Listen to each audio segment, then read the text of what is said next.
Hell on earth is how the first quarter of 2011 has been described. No sooner had one disaster ended, another began. From massive floods to devastating earthquakes, growing civil unrest across the planet, a biblical-sized tsunami and a nuclear meltdown. It's no surprise that questions are being asked. Is there a deeper meaning? Are these events linked? And is there more to come? Many say that in 2012, conditions are rife for the perfect storm and more destruction on our planet. So is the end of the world closer than we think? And how much more can we take? The death toll is now at 613. Christchurch has been hit by a devastating earthquake. An unknown number of people are still trapped. It's been nearly 24 hours since a powerful earthquake touched off a huge tsunami that swept across Japan's east coast. Our thoughts and our prayers are with the people of Japan.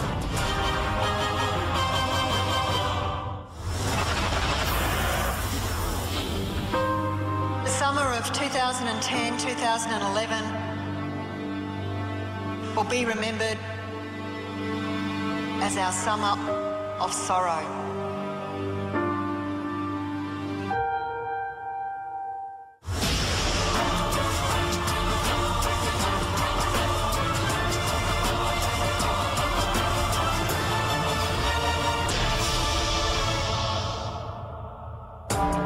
There is no doubt we've all been shocked by the events of the past 100 days.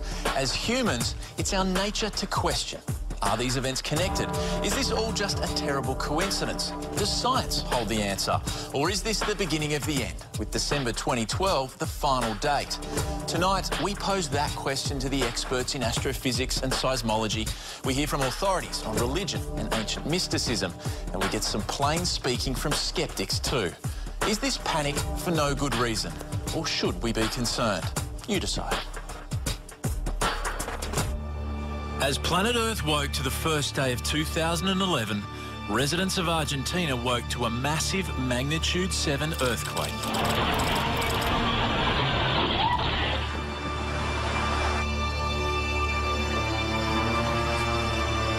Almost simultaneously, an earthquake hit the Sichuan province in southern China, and with it 100 aftershocks. Around 148,000 people found themselves homeless on the first day of the year. Has this year been more active than most? Well, the start of 2011 has been a particularly active area worldwide. January 2nd, 2011, and another earthquake. This time in Chile, measures 7.1. We have periods where there's above average activity. We don't totally know why it happens. January 11, disaster struck closer to home.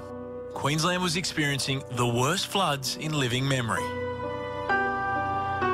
Well, just 10 months after being hit by a once-in-a-century flood, the people here are now bracing for an even bigger round 2. It's not a pretty picture. Is it worse than what we thought it would be? Oh, without a doubt. This disaster has rewritten history. The recovery will have to match.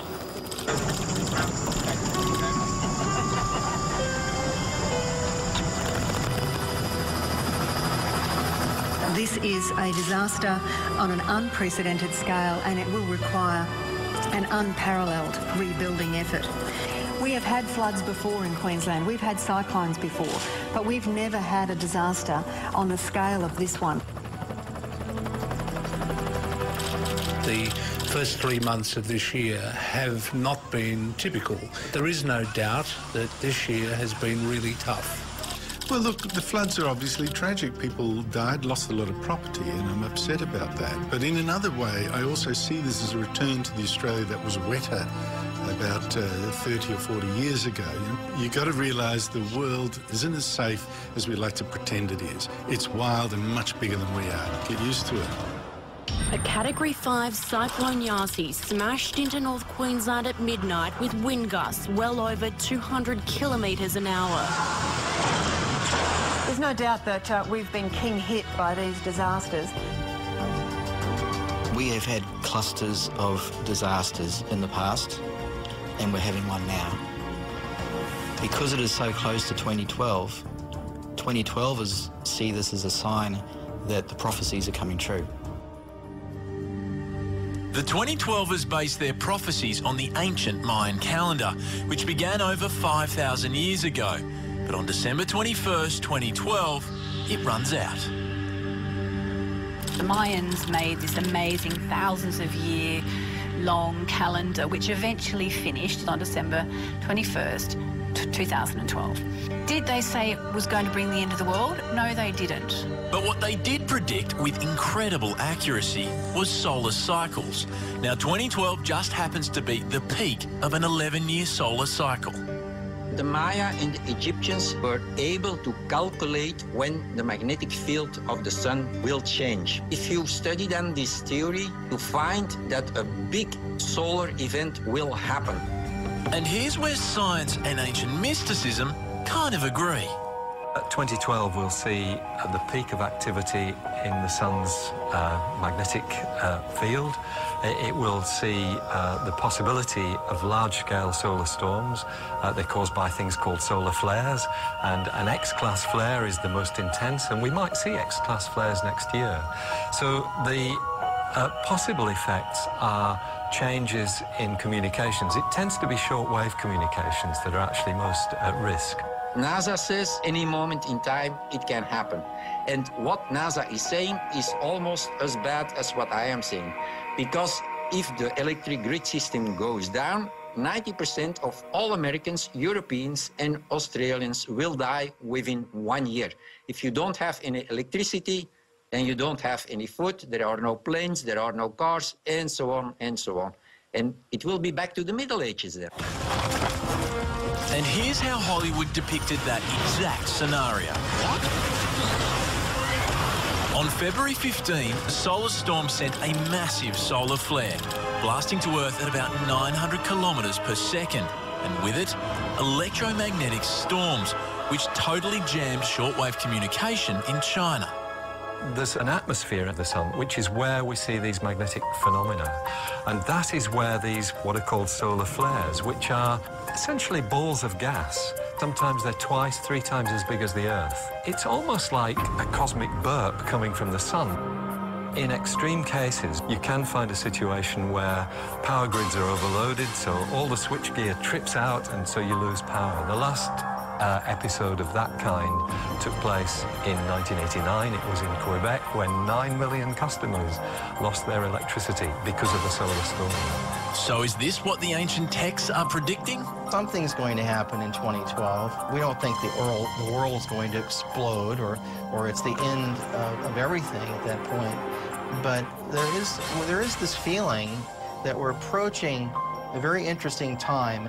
NASA actually had an article saying what we're experiencing now, it would be pretty much like you're on the freeway with a group of Toyota Corollas, all the same, and all of a sudden you are passed by a whole fleet of Lamborghini Diablos. And it's like that's what we're experiencing right now as far as cosmic particles. Solar storms, floods and earthquakes, a world in turmoil. But over in Egypt, a storm of a different kind was brewing, and this one was playing out on Facebook. So I think the question in our times is it that there are more disasters happening around the world, or is it that we're able to watch them in real time unfolding on YouTube? Look, certainly it has been said by many, including one of the individuals credited with starting the Egyptian uprising, that it would not have happened without Facebook, and that is extraordinary. This gentleman was a senior marketing executive at Google. He created a Facebook page in memorial to a young man who had been beaten to death by the Egyptian security forces. There are reportedly 15 million users of Facebook in the Middle East, 5 million in Egypt alone. And the government tried to shut it down, and it didn't work. One of the strategic mistakes of this regime was blocking Facebook. They forced everyone who's just, waiting to read the news on Facebook, they forced them to go to the street to be part of this. So countries where there's normally been heavy government censorship, people are able to put their messages out there on Facebook and on YouTube and on Twitter, inspiring other people to act, organizing themselves, mobilizing crowds. In February of this year, the interest on 2012 websites spiked again, when for the second time in less than 6 months, nature unleashed its fury on Christchurch, New Zealand.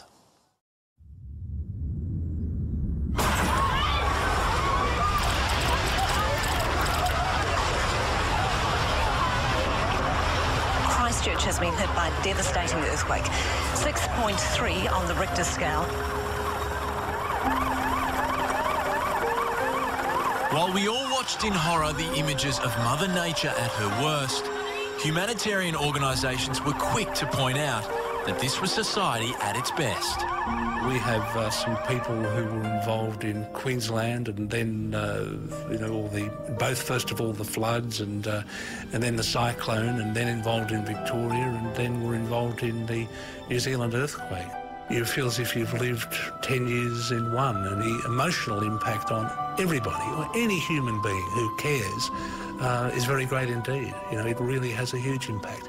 Believers in astrology say this was always going to be a time of turbulence. The last 100 days have been textbook that astrologers would expect for the move of Uranus into Aries. It's been chaotic, there's been social upheaval, and nobody really has any idea of what's going to happen next. Seismologists believe there is no way to predict the next massive earthquake.